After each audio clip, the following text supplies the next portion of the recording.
He came down with the flu, a stomach virus, and slept in the spare bedroom, not wanting to infect his wife or their daughter. On the second day, Patrick Burke realized that Stacy, their daughter, had come to check on him. She came in before leaving for school, then when she returned from school, and then when she woke up in the morning. Twyla Burke screamed in horror when Patrick told her that he believed he had contracted the same virus as everyone else. Twyla demanded that he leave the room immediately and go to the spare room. And Twyla had not looked into the room even once since he entered there. The half-bathroom adjacent to the spare bedroom was short of toilet paper, and he needed more ibuprofen and something to drink. The thought of food made his stomach churn, but he knew he needed something to replenish all the fluids he had lost over the last 36 hours. Damn, what a miserable mattress, Patrick realized, trying to get comfortable on the bed. Expensive? He called weakly. He knew she was home. He heard her laughing and squealing into her cell phone. Twyla paced back and forth as she talked, often walking around their entire four-room house several times during one conversation. Expensive, he called out as she walked past the closed bedroom door. Twyla! He knew she heard him. She stopped for a moment.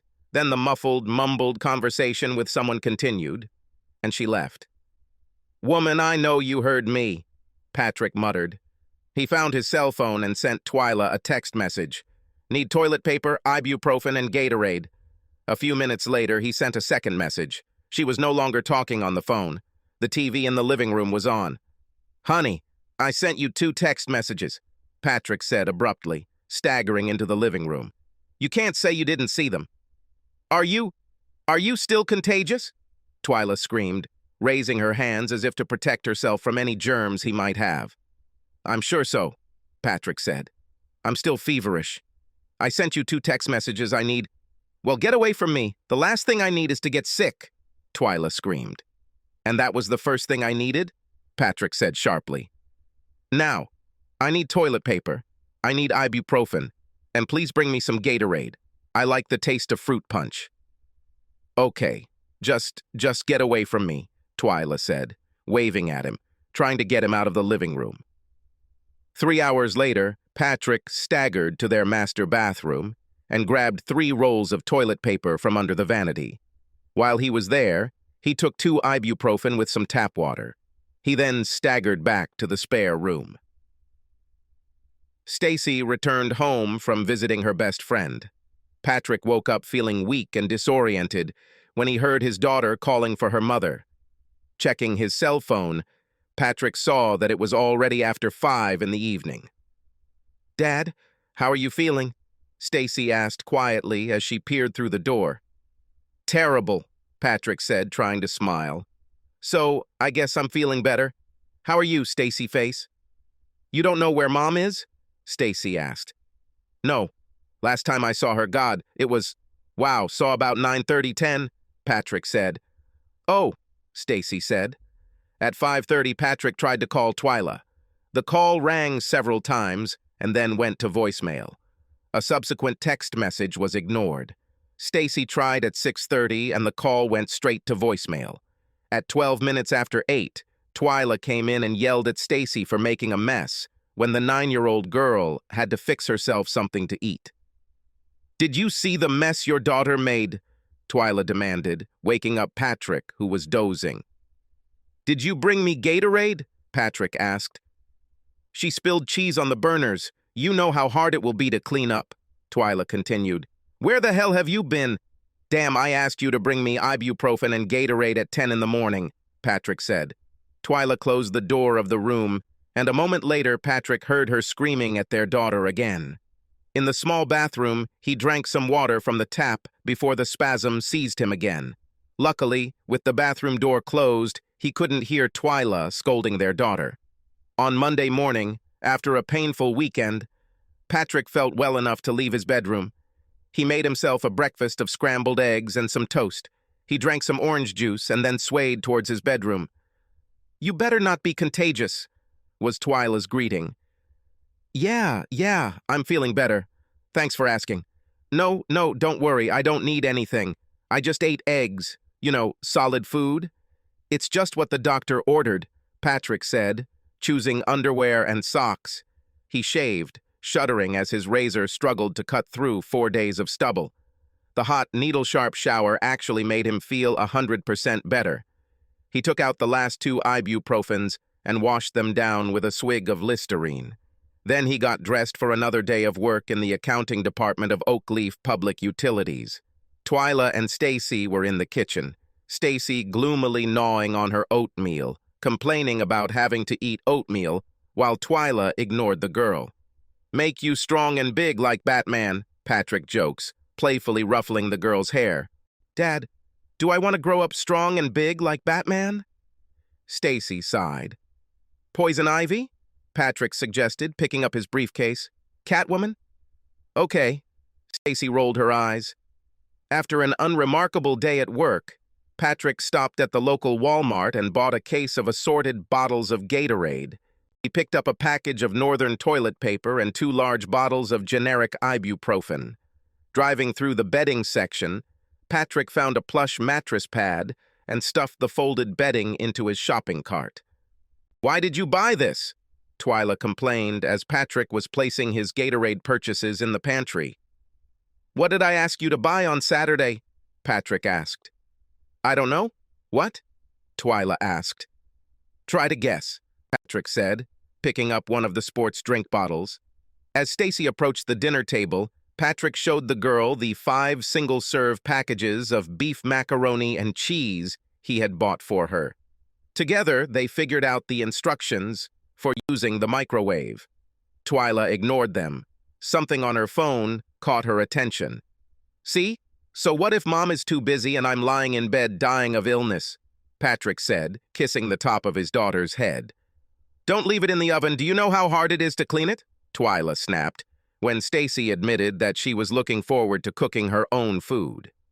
"And the award for Mother of the Year goes to—" Patrick muttered to himself as he left the kitchen.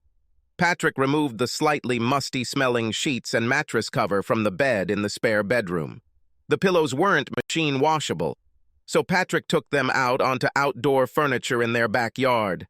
That night, as he lay in bed, Twyla looked at him. His displeasure was evident as he crawled under the covers. "Me? You? Are you going to sleep here?" she asked. "This is my bed. I've slept in this bed since we got married," Patrick said.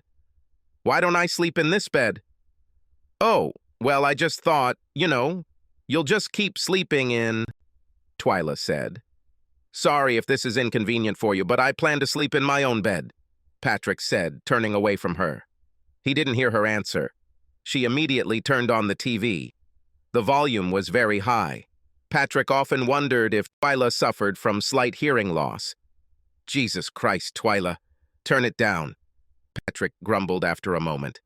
"Well, if you don't like it—" Twyla began to speak. Patrick snatched the remote control from her hands, turned off the TV, and then placed the remote control on the front of his underpants. His steady gaze challenged her to try and reach for the control panel. The next morning, Patrick didn't get much of a breakfast, although Twyla was up 30 minutes before he slowly got up, showered, and shaved. There was Stacy's bowl of oatmeal with walnuts. "Mom! Oh, oatmeal? Oatmeal?" Stacy squealed. "Make you strong and big like—" Patrick joked. "No, Dad, okay." Stacy frowned, gloomily swallowing the first spoonful. "Wash," warned Patrick. "Why?" "It looks like everything has already been chewed," Stacy stated. Victoria Baker remembered, as did 3 others in his office. Patrick was pleased with the large candle in the jar and really liked the little bear with floppy, moldable arms that Victoria had placed peeking out of the gift bag. She smiled at Patrick at 32 when he told her that his Stacy face would love Mr. Teddy. For lunch, since it was his 30th birthday, Patrick indulged in lunch from the school lunch van. While standing in line, he changed his choice from unkempt Jose to Hungarian goulash, then to beef with vegetables. The conversations around were lively. Apparently, many people in that line knew each other, knew the food truck's menu. "Scruffy Jose," he ordered, and the attractive red-haired girl gave him a beaming smile. Her starchy white school blouse barely contained her ample breasts, and when she turned around to spoon on some coleslaw and applesauce, her plaid skirt pulled up over her cute ass. "Girls didn't look like this when we were at school, did they, mate?" The older man joked with Patrick. "If they did, my grades would be even worse than they were," Patrick agreed. And the two men exchanged a smile and a nod. The food was delicious, and Patrick wondered if he should allow himself lunch from the van once a month. Returning to the office, he looked around his desk. But Twyla didn't wander inside to leave a birthday card. A gift. There were no messages on his office voicemail or on his cell phone. Arriving home, the table was empty. Stacy was already at home doing her homework. "You provide your own dinner. I'm running late," Twyla wrote in a text message. "Hey, kid," Patrick said as he entered her room. Stacy was delighted with the little fluffy figure and immediately found the perfect place for it. Then she found another ideal location. Third place was perfect. Or maybe he'll be better off here. "So why do you have this?" Stacy said as she wrapped Mr. Teddy's arms around her cell phone charger. "Because today is my birthday," Patrick admitted. "Do you want a bully burger?" "Dad, is it your birthday?" Stacy exclaimed, devastated that she didn't know it was her dad's birthday. Bully?" Patrick asked again. After 1.5 hamburgers, Patrick knew Stacy wouldn't be able to eat her ranch burger, so they went to Holland's for some hand-dipped ice cream. They arrived at the small store at a good time. There was no queue. "Hello, welcome to Holland. What can I offer you?" The young girl squealed cheerfully. "Today is my dad's birthday. Do you have birthday cakes?" Stacy asked the young woman. "Let's see. Oh, right here. You know those Boston cream pies? It's like that, but it's a Boston ice cream pie," the girl suggested, showing them a Boston ice cream pie in the display case. "You know what? Looks like we can share this," Patrick agreed, and the girl smiled. Patrick let Stacy eat as much as she could, nipping at the cool, refreshing treat while he waited his turn. He nodded when he heard the manager compliment the young cashier for recommending dessert. When Stacy admitted defeat, Patrick ate the rest of the Boston ice cream pie. "Miss, it was very tasty. Thank you," Patrick said, and again the girl smiled. Twyla burst into the house at 8:49. Her brown eyes narrowed into angry slits as Stacy told her about bully burgers and Holland's ice cream. Twyla stared at Patrick, and Patrick looked at her calmly. "And why did you take her for ice cream? You know that I don't like it when—" Twyla began to demand from Patrick. "Because it's his birthday. He's 30 years old today," Stacy interjected. What is this?" Twyla asked her daughter. "Today is Dad's birthday. He's 30 years old today," Stacy exclaimed. Said Patrick. "Stace face, it's time for a bath, okay, honey?" "I didn't." "Why? Why didn't you tell me?" Twyla asked. "Damn, Twyla. Why didn't I say, should I remind you when your birthday is? Huh? Should I remind you when our anniversary is?" Patrick quit. "Why should I tell you when my birthday is? You're a grown woman. You have a calendar on your phone. Use it." That night, Twyla came to bed in her sex outfit. Patrick looked at the 29-year-old woman and noticed a small hole in her stockings. He looked at her breasts and noticed that they had sagged considerably under their weight. He noticed the small belly she couldn't get rid of after Stacy was born. They met at a Delta Row party where she was an intern, and Patrick's friend brought Patrick along. Twyla, being drunk, tripped over Patrick and would have fallen if he had not caught her. Immediately, she started screaming at him for grabbing her breasts. 2 Delta Row girls walked up and kicked Patrick and his friend out of the party. This was normal for Patrick. The beer was from Gratules. This was normal for Patrick's friend. The girl he came to the party with decided to spend time with someone else. 3 days later, sitting in the Connolly Library, Patrick was approaching Twyla Johnson. She was a beautiful young woman, long honey hair, deep brown eyes, and a thin nose with full lips. Her breasts were large on her slender figure, and Twyla wore a top to highlight her bust. She apologized for the misunderstanding and offered to treat him to dinner at the Golden Dragon Chinese restaurant. She forgot her wallet, so Patrick ended up paying for dinner. Parking behind the Connolly Library, Twyla rewarded Patrick with pleasure below the belt. On their next date, they had sex. "I'm pregnant," Twyla told him at the end of the semester. She already failed all her classes, so she dropped out of college. Patrick studied on a scholarship and, since his parents were deceased, could count on their insurance. They married in a simple ceremony and set up home. Now, 9.5 years later, Patrick looked at the woman he had married. Those deep brown eyes were hard. Those plump lips rarely formed a smile. And her 29-year-old body looked tired and worn out.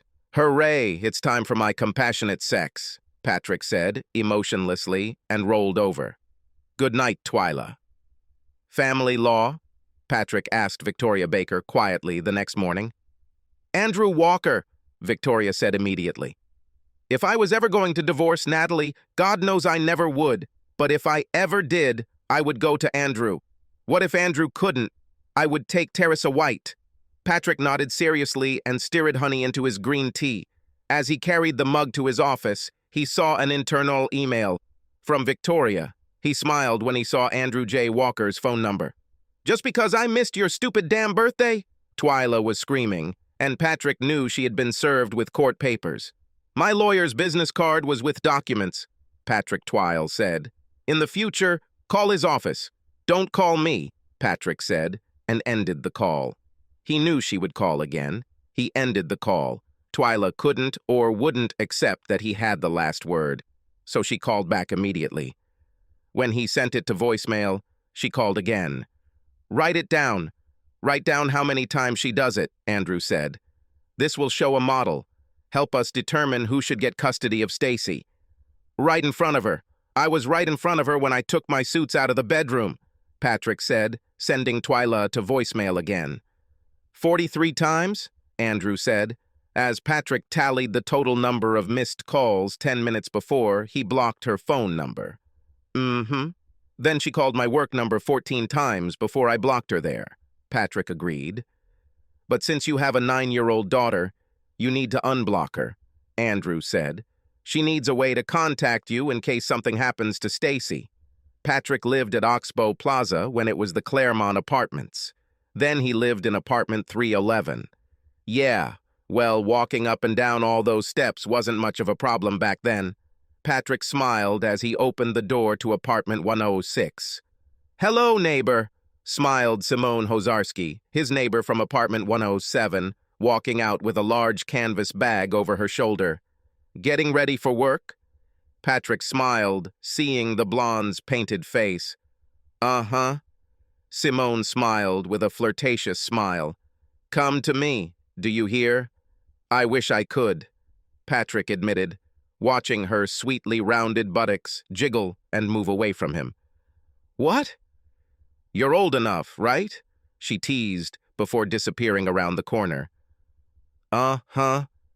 Just can't afford that $25 entry fee on top of the $16 beer," Patrick muttered as he walked into his dark, cool apartment.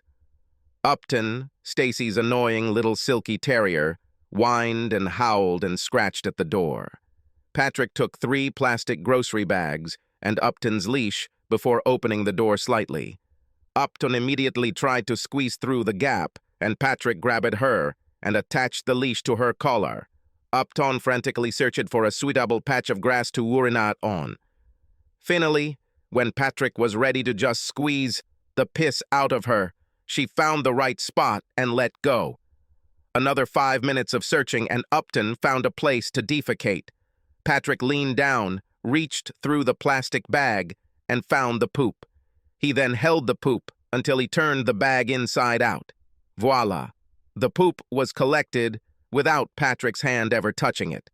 "Wow, that's pretty smart," praised the horse-faced, distraught woman from apartment 215, as she and her stupid Chihuahua Marco now searched for the perfect place to do his business. Upton didn't like Marco or Marco's mom. Marco bared his teeth, and Patrick had to hold Upton, otherwise she would have torn the plump creature. "Yes, well, someone is hungry and waiting for their dinner," Patrick said, and left. Twyla didn't like dogs. Twyla didn't like animals at all. That's why Stacy was never allowed to have a puppy. Victoria bought Upton from a breeder. She and Natalie named the beautiful little creature Upton, after the stunningly beautiful Kate Upton. Shortly after they received her, they discovered to their horror that Victoria was severely allergic to animals. Since Oxbow Plaza allowed pets up to 50 pounds, Patrick took charge of the capricious animal. The weekend was the worst. Weekends when he didn't have his Stace face. Patrick and Upton were sitting at home and missing their sweet, cheerful girl. But they managed to cope. They even managed to invite Simone to dinner with cashew chicken and hot and sour soup. Simone fussed a lot with the wobbling, squirming Upton, then complimented Patrick's cooking skills. Upton's reward for being a good girl was a dog treat and a kiss on the head. Patrick's reward was a soft, promising kiss and a hug that pressed Simone's braless breasts against his torso. "Oh, are you taking her for a walk?" Simone asked sweetly as Patrick took the leash. It's almost time for Daddy's bedtime, so Daddy takes Upton out so she can do her business," Patrick agreed. "Oh, let me come with you," begged Simone. Patrick smiled as Simone took his arm. Upton was distracted. She was asking for someone's attention more than looking for a place to urinate. "Go to the toilet," Simone told the animal sternly. "Go to the toilet and then I'll pet you." "Good night," Simone said as Patrick and Upton walked her to the door. Patrick received another soft kiss and Upton received a scratch on the head. Then, with a smile, Simone closed the door behind her. "Rotten. You're just rotten," Patrick said, causing Upton to wag his tail wildly. Patrick received the news on Monday. 2 accountants from their office traveled to Austin for a quarterly seminar. He and Art Patel got the lucky ticket. The fact that Patrick was scheduled to be with Stacy from Wednesday to Wednesday didn't matter to Catherine Winslow. The head of the administrative department didn't care about Patrick's problems at home. "You are scheduled to participate, and failure to do so will result in your immediate dismissal," Catherine said with a scornful smile on her face. Twyla said nonchalantly that she was busy. She made plans since it was Patrick's week with Stacy. "And no, she won't tolerate it." "Of course not," Patrick muttered. "Why on earth would you ever do anything to help me?" On Tuesday evening, Simone returned from checking her email just as Patrick and Upton left his apartment for an evening stroll. Simone opened the door, threw her mail on the sofa, and joined Patrick. Patrick didn't ask himself why the beautiful 19-year-old dancer found him interesting. He simply allowed himself to enjoy her company. But while Upton went through her ritual of finding a place to pee, Patrick told Simone about his problems. "Is this Stacy? Is this the charming little girl who comes here?" Simone clarified. My daughter," Patrick agreed. "How long is this seminar?" Simone asked. "I leave Wednesday night. It starts Thursday morning, ends Friday afternoon," Patrick said. "So, you need someone to pick up Stacy. Stop calling her Stacy Face. It's terrible. You need someone to get her ready for school on Thursday and Friday. Someone who will be there when she gets back home on Thursday and Friday," Simone clarified. "Yeah, basically. And Twyla refuses to change or just hold her until I get home Friday night," Patrick said. "I'll do it," said Simone. "I'll just tell Donnie that I have a family business and I need to take Thursday and Friday off." "I can't ask," Patrick started, but picked up Upton's poop. "You didn't ask. I offered," Simone said. "Stacy goes to Sam Houston?" "No, Ann Richards. It's right next to her mom's house," Patrick said. "So what time do I need to get there?" Simone asked. "Last call is 8:10, Patrick said. "What will it cost me? I can't let you do this for nothing. What will it cost me?" "Bully Burger. I love, love, love their iconic burger, double. And then we have to grab a giant hot chocolate sundae from Holland's," Simone declared. "Can we take Stacy?" Patrick smiled.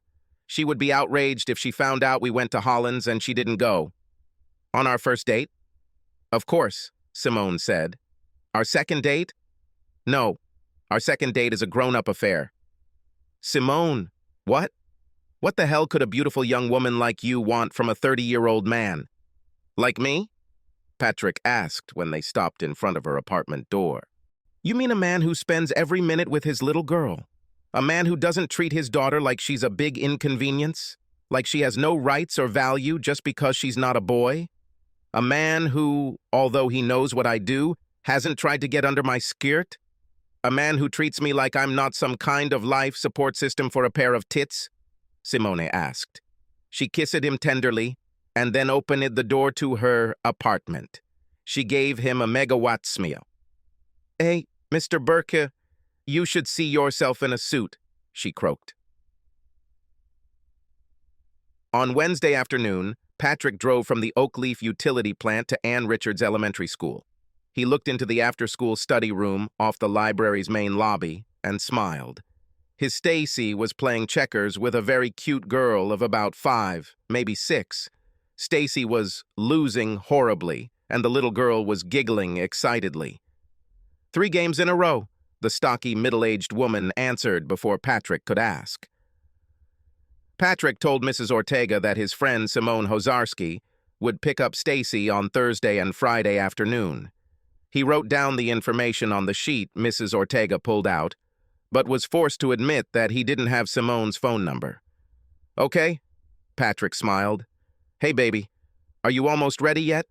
The baby's name was also Stacy Haverline, and she was in kindergarten. Since they both had the same name, Stacy Haverlin assumed that she and Stacy Burke were sisters. The 2 girls shared a quick hug before Stacy Burke grabbed her backpack and waved to Mrs. Ortega. Simone smiled and reintroduced herself to Stacy. She then helped Stacy corner Upton and tie a leash on the stubborn animal. I'm so sorry, Simone said when they returned. Staceface says it's her favorite name in the whole world, but only her daddy can call her that. I told you so, Patrick said, smiling. He prepared dinner for them. He forced Stacy to take a shower and placed her school clothes on a small chair in the bedroom. Her shoes were scuffed, so Patrick made sure to polish her toes. Oh my God, you don't want to leave her, Simone found out. Is this because of me? Because of what I do? No. This has nothing to do with you. That's because I've been waiting all damn week to see her, Patrick said. If I didn't need this job so much, I would tell Catherine Winslow to go lick a brick. Oh, what a daddy, Simone exclaimed, hugging him. Oh, what a dad. Simone gave him a searing kiss. When a still very wet Stacy came out of the bathroom, dressed in her pajamas, she hugged and kissed her father. Simone smiled and kissed him tenderly before playfully pushing him out the apartment door. The seminars turned out to be as boring as Patrick had feared. Every now and then he would pull out his cell phone and smile at the selfie Simone and Stacy had sent him that morning. 2 blondes fight terribly in front of the camera, Upton moving in Stacy's arms. We love you, Dad, Simone wrote in a text message. Love you too, Patrick replied. Please kill me now, Arthur muttered as the very dry and monotonous lecture continued. Bureaucracy is evil. Everywhere you go, bureaucracy is evil, Patrick agreed as they politely applauded, ending the man's speech. So, are you watching something more interesting? Arthur joked as they waited for the next speaker to approach the podium.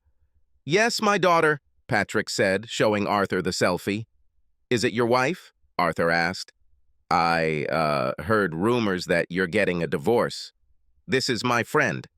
Patrick smiled and straightened up as the next speaker, a tall, very thin woman, was introduced. She's... Never mind. None of my business, Arthur said, turning on his recorder as the woman began her nasal speech. On Friday afternoon, due to technical problems, Patrick was an hour late leaving the seminar. Traffic also prevented him from reaching Great Oak, Texas until late at night, well after 10. He spoke to Stacy on the phone. She said that Miss Simone allowed her to help prepare dinner. They made stuffed pork chops, Brussels sprouts, and rice pilaf. Miss Simone wasn't going to give me Brussels sprouts. She said they were grown-up food, Stacy said. She wasn't even sure I was old enough to eat rice. Do you believe that? No, I really don't believe it, Patrick admitted. Tell him how we cooked the Brussels sprouts, Simone said. Patrick listened to a 10-minute recipe from his daughter with many corrections from Simone. Then Simone picked up the phone, asking him about his trip, the seminars, how soon he would be home. with an, "I love you, be careful." Simone disappeared. Entering the apartment, Patrick saw a blanket draped across two chairs in the living room, a tent in the middle of his living room. Simone stuck her head out and smiled, putting a finger to her lips. "Our little Indian is sleeping," she whispered, crawling out of the teepee. Pressing her whole body against him, she stood on tiptoes and kissed him. Patrick felt her breasts press against him as they embraced. Then, with another kiss, she climbed back into the teepee. "Good night," he heard her whisper. Usually, when Stacy stayed in the apartment, Patrick slept on the couch, leaving the bed for her. He was tired, the day was exhausting, rather boring, and the journey home was long and difficult. Patrick woke up and saw that the bedroom door was tightly closed. He heard Upton's high-pitched bark and smelled coffee and bacon. He also heard two girls squealing and laughing. 9. "No wonder I feel ready to burst," Patrick said, climbing out of bed. "The backbone is up," Simone announced. "It was about time," Stacy agreed. "Waffles? Why, I don't have a waffle iron," Patrick said as Stacy proudly placed the plate on the table in front of her father. Miss Simone lives right there," Stacy said, pointing toward Simone's apartment. While he ate, Stacy told him how to make the perfect waffles. "You have to use a ladle, isn't that cool?" And they had real bacon, not the turkey her mom insisted on. "Okay, Dad," Simone said, holding her clean waffle iron carefully. "I'm working tonight, and Holland's is closed on Sundays, so our date will be Monday night. I really hate Monday nights. No one watches anything but those stupid Monday night football games, so Donnie knows not to paint me." "Bye, Miss Simone," Stacy said, hugging the woman. "Ah, bye, Stacy face," Simone said, kissing the top of the girl's head. No, only my dad can—" Stacy began to object. "Well, I'm sorry, but I don't remember how to say Stacy, so I'll have to call you Staceface," Simone jokes. "It's sad because Stacy is such a nice name, but I forgot how to say it, so—" "Bye, Staceface." "Well, I'll forget how to say Miss Simone," Stacy retorted. "You better not forget." Simone smiled. "Otherwise, there won't be any more waffles. Do you hear?" While shaving and showering, Patrick noticed that Simone had made a few changes. There was a large, fluffy pink towel hanging from the towel rack. In the shower, there was a bag hanging on a hook attached to the back wall of the shower. The pouch contained a washcloth, a bottle of very floral shampoo, and a bottle of floral-scented body wash. As Patrick took Upton outside, he heard the whole story about the wonderful things he and Miss Simone did. Could she get a belly button piercing like Miss Simone? And Miss Simone told that evil woman with that stupid Marco that she wasn't pretty enough to be such a big bastard, and you know you just said a very bad word," Patrick interrupted the ongoing monologue. No, I'm just telling you that," Stacy countered. "Don't do that again," Patrick warned, bending down to pick up Upton's poop. As if on cue, Marco and his owner appeared. Marco's mom asked Patrick if he knew what his neighbor, Simone, did and how she made a living. Patrick smiled and said that he understood that Simone was an artist. The woman began.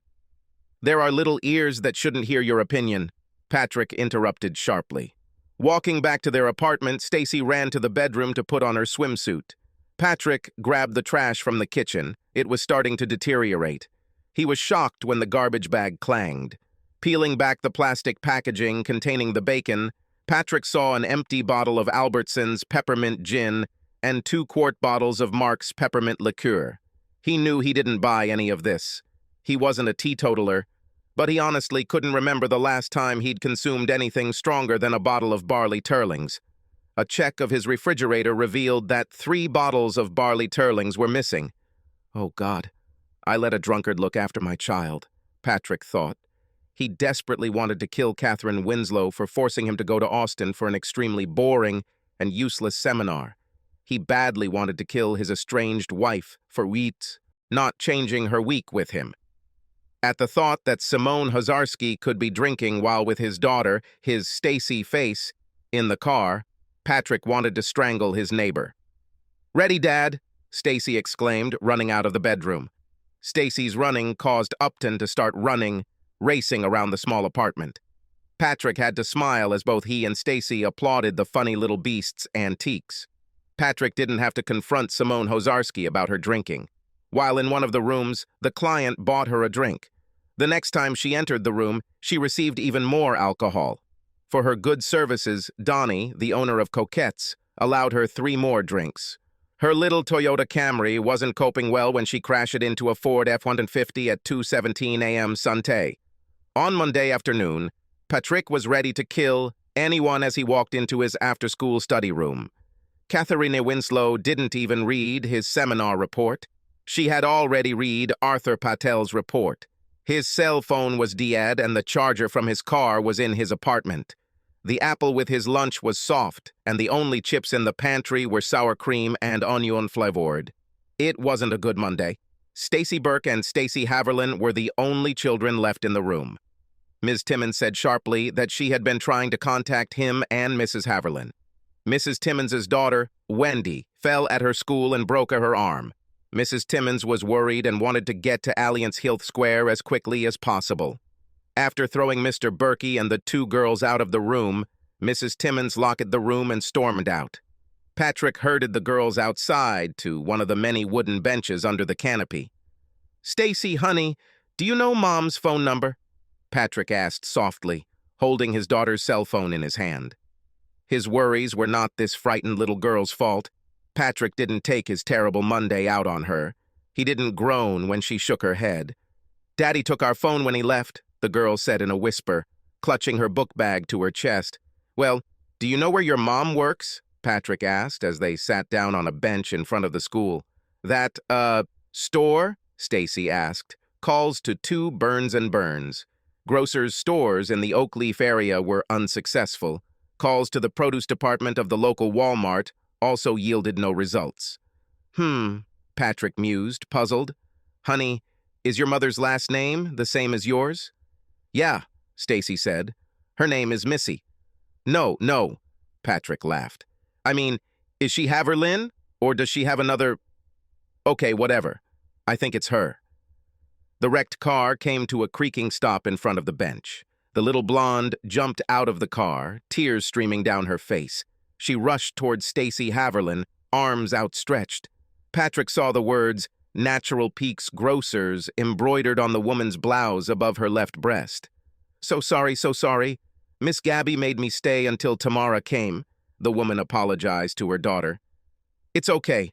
I have the same boss," Patrick agreed, standing up. "I don't know you. Are you the new teacher here?" the woman asked, peering at Patrick. No, I'm Patrick Burke. I'm Stacy's dad." Patrick smiled, hand on his daughter's shoulder. "Mrs. Timmons had an emergency, so—" "Did she have an emergency? Missy Haverlin exclaimed, eyes wide. "And she let my child go off with a complete stranger?" "I'm not a total stranger," Patrick said. "Stacy and my daughter—" "You are a stranger to me," Missy stated. "Hi, Patrick Burke." Patrick introduced himself, extending his hand to the woman. "Stacy, get in the car," Missy ordered. "You can be sure someone will hear about it." With a crash and a cloud of burning oil, Missy and Stacy Haverlin left the school parking lot. Patrick drove Stacy to his car. Walking into the after-school room the next day, Patrick saw Mrs. Linder at her desk, helping a child with his math homework. The woman looked up and nodded politely to Patrick. "Hey, Stacy face." Patrick smiled as she and Stacy Haverlin sat playing a game of Uno. So far, it seemed like Stacy was letting the younger Stacy win. "Hi," Missy Haverlin said, walking up to Patrick. "I think we may have started off on the wrong foot yesterday." "I think we started off on the right foot," Patrick smiled, extending his hand to the woman. "Trust me when it comes to my Stace face." "Yeah, well, I'm turning on my mama bear mode and—" Missy smiled, apologetically. "Hey, do you want to go to Bricks? The pizza place right here next door? We usually go to Bricks and—" Patrick said as he and the woman shook hands. "Oh, bricks! I haven't been there in ages," Missy exclaimed. "Come on, at our expense," Patrick suggested. They arrived before Missy and Stacy, so they waited outside. Missy and Stacy jumped out of their rusty car, and Patrick opened the door for them. "No anchovies," Missy demanded when the bored waitress told them to sit anywhere. "We usually get a small 3-cheese pizza for Stacy and a small meat extravaganza for me," Patrick said. Oh, wait. You want them to be vegan?" "What? I'm not vegan," Missy replied. "Oh, well, yesterday you had a shirt from that grocery store and—" Patrick began. "Just because I work there doesn't mean I believe it all," Missy admitted. "Hey, a paycheck is a paycheck, right? If it's not true," Patrick agreed. "So, Patrick, where do you work?" Missy asked. The girls got a large 3-cheese pizza. Stacy looked to her mother for permission before ordering Dr. Pepper. The adults decided to order Supreme, without anchovies, and sweet iced tea. Over pizza, Patrick learned that Missy was 21. She dropped out of school when she discovered she was pregnant. Jimmy Dunn, the baby's father, and Missy never married, but lived together until Jimmy decided he was tired of married life. The last time Missy heard from him, he was serving 12 to 20 years in Mumphrey Penitentiary in Louisiana. All this was said in a whisper. Stacy Haverland was unaware of her father's criminal past. "We were too young and too stupid," Missy said in a whisper. Outside, both Missy and Patrick were nervous, trying to think of more things to talk about. Finally, Patrick admitted that he really had to go. There was a needy, annoying animal waiting at their house. Indeed, both girls looked rather tired. The noise level coming from Stacy's room was rapidly decreasing. "Good night," Missy agreed as Patrick gathered his tired Stacy face towards the door. "Good night," Patrick agreed and leaned in for another kiss. "Mind," Stacy exclaimed as she saw the two adults kissing. Patrick smiled as he heard 2 squeals as the trailer door closed. Stacy made fun of her dad a little as he unlocked the car. Stacy was fast asleep by the time they got to the apartment. She became too big to carry, so Patrick sadly woke her up for the walk from the parking lot to the apartment. At the divorce hearing, Twyla admitted that she still planned to move to Norville, Tennessee to work in the Norville office. The decision that Stacy would remain in the house until she reached adulthood did not sit well with Twyla. She wanted to sell the house and divide the proceeds in the ratio of 65 to 35 in her favor. After all, it was Patrick who filed for divorce. Moreover, she wanted full custody of Stacy Margaret Burke with limited visitation rights for Patrick with their daughter. Judge Lisa Webb tapped her gavel, consummating their marriage. The gavel also ended Twyla's long list of claims, all of which were rejected by Judge Webb. "Good luck in your future endeavors," Patrick muttered darkly, looking at his ex-wife's back. He didn't miss the glances exchanged between Twyla and Carl Holder, her immediate superior. The relationship between Patrick and his supervisor, Victoria Baker, was not as close as that of Twyla and Carl. Victoria Baker, his immediate superior, was not in court with Patrick. Catherine Winslow, their department head, did not sit next to him as they stood before Judge Lisa Webb. 2 days later, the first sign that something was seriously wrong was a phone call that his house was on fire. Douglas East, a retiree who lives 2 houses down the street, called Patrick to report that the house was engulfed in flames and 3 fire engines seemed unable to contain the blaze. A call to Stacy's school confirmed Patrick's worst fears. Stacy was not at school that day. Patrick called his lawyer, who told him to hang up and call the police. Patrick called the Oak Leaf County Sheriff's Office and filed a kidnapping report. He was able to provide the make, model, year, and license plate number of Twyla's vehicle, as well as Twyla and Stacy Burke's likely direction of travel. While Patrick was making numerous phone calls, the Toyota Highlander was driving along a long and deserted Texas highway. Stacy didn't like the car. She smelled bad. Carl Holder was a smoker and smoked Benson and Hedges menthol cigarettes in his car. She also didn't like missing school that day. She had a history test, and she was trying really hard to study for the test. "So we're going to play a game," Twyla said as they drove 4 miles over the speed limit. She giggled to herself. If Patrick thought he was going to have a home, the little device she placed under the bed in the guest bedroom would take care of that. She set the timer to go off at 11 o'clock at night. By the time anyone smells the smoke, she and Dennis Holder will be miles away. Twyla didn't notice the AM and PM signs on the timer. "A game?" Stacy asked. We'll give you a new name," Twyla sang. How about Cinderella?" "Cinderella?" Stacy said. "Mom, this is stupid. Rapunzel? Your hair is so long? Oh, hey, don't you think you'll look so pretty with long red hair?" suggested Twyla. "Ma'am," Stacy said. "No, not Rapunzel." "Denise? Denise?" Yes, you look like the real Denise," Twyla stated. While Twyla was heading northeast, Carl was heading due east on I-10. He rolled down the window, letting cigarette smoke outside. If Twyla thought he could drive nearly 1,100 miles without smoking, she was wrong. "Crap!" Carl hissed as the unidentified vehicle suddenly turned on its siren and the front grille lit up with a blue and white strobe light. While Carl waited in the holding cell for his lawyer, Twyla asked Stacy, "So what's your name?" "Mom, this is Stacy," Stacy insisted. "Stacy Marg." No. Remember, it's Denise," Twyla insisted, starting to get impatient. "Denise Ann Holder," Stacy said wearily. As they approached Lowenberg, Arkansas, Twyla decided they had put enough distance between them and Texas. A quick glance at the clock on the dashboard made Twyla smile. In 2.5 hours, Patrick's house will be reduced to ashes. She saw a sign for the Home Comfort Inn and turned on her turn signal. "Now remember, your name is Denise.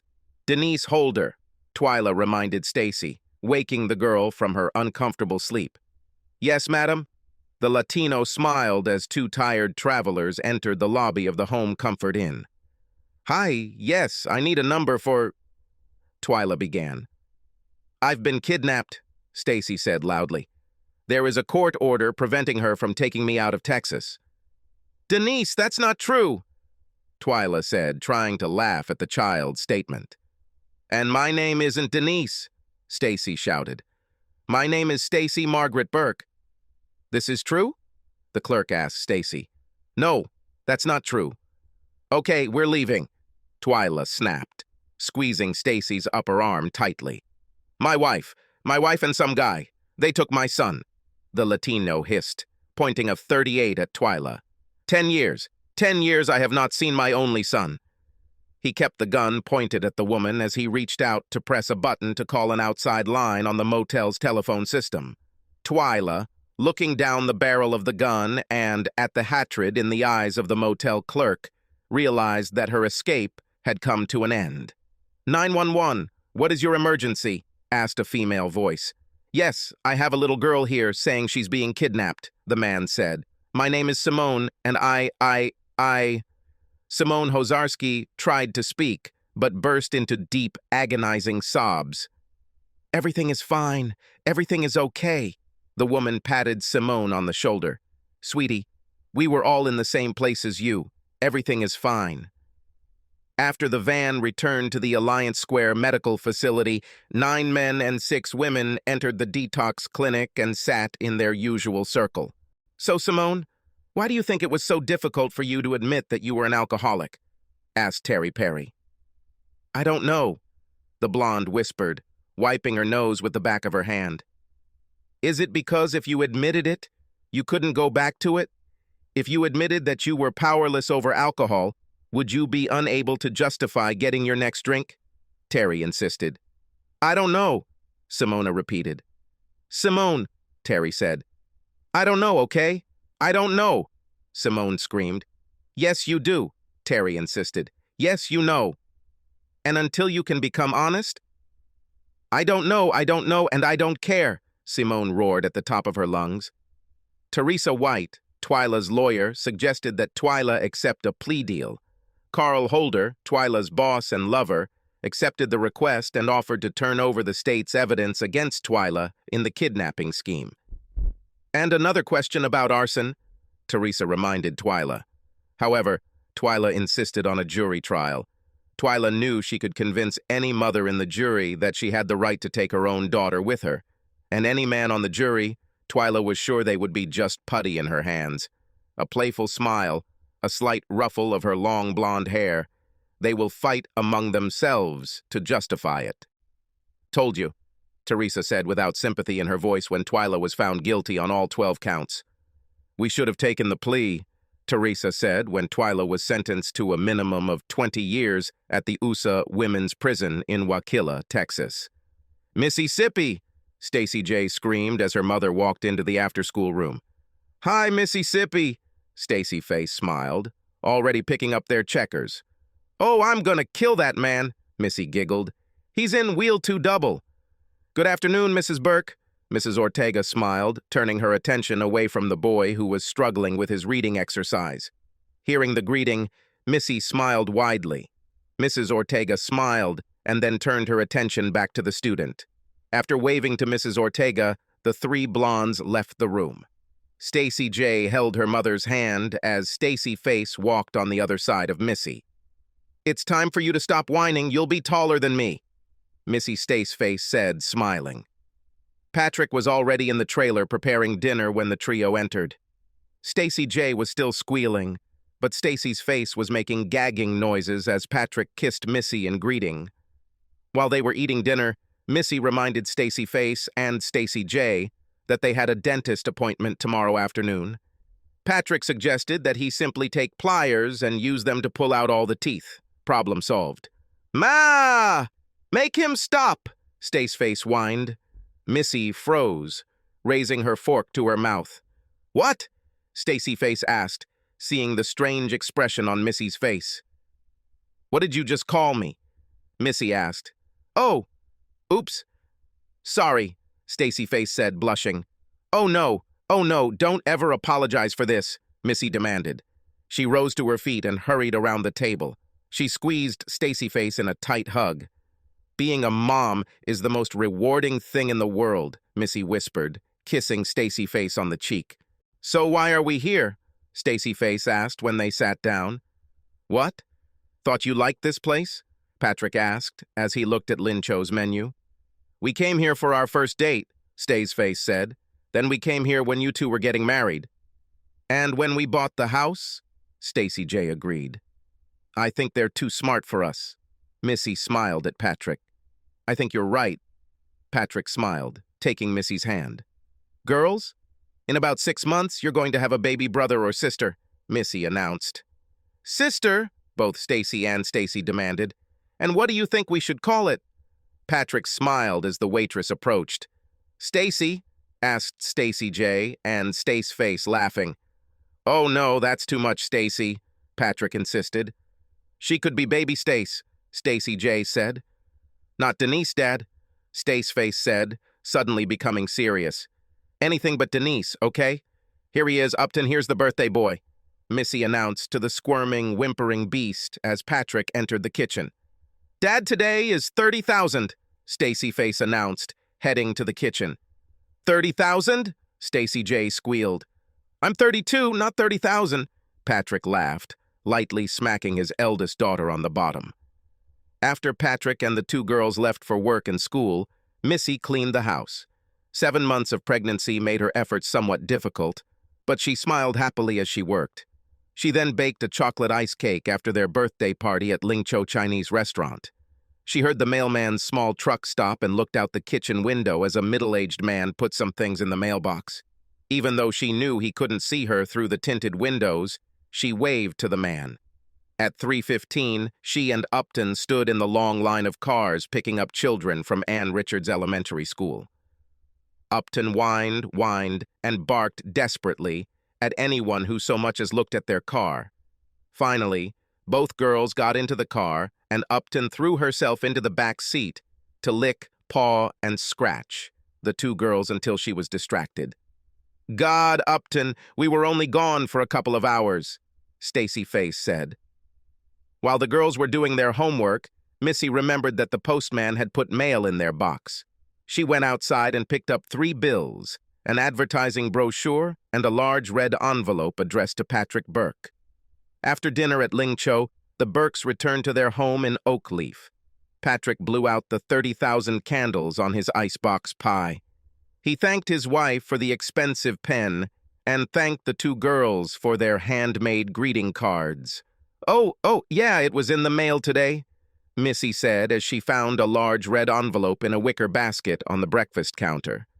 Patrick looked at the envelope. There was no return address, no stamp, no postmark. Apparently, it was placed in their mailbox by someone other than their mailman. He opened the envelope with his thumbnail. Patrick's blood ran cold as he read the message at the bottom of the unsigned card. "I remembered your birthday this year. Subscribe to our channel so that your second chaff doesn't cheat on you, and go ahead and listen to the next story, because this story is nothing compared to the next one. If you're under 18, don't even think about listening to the next one."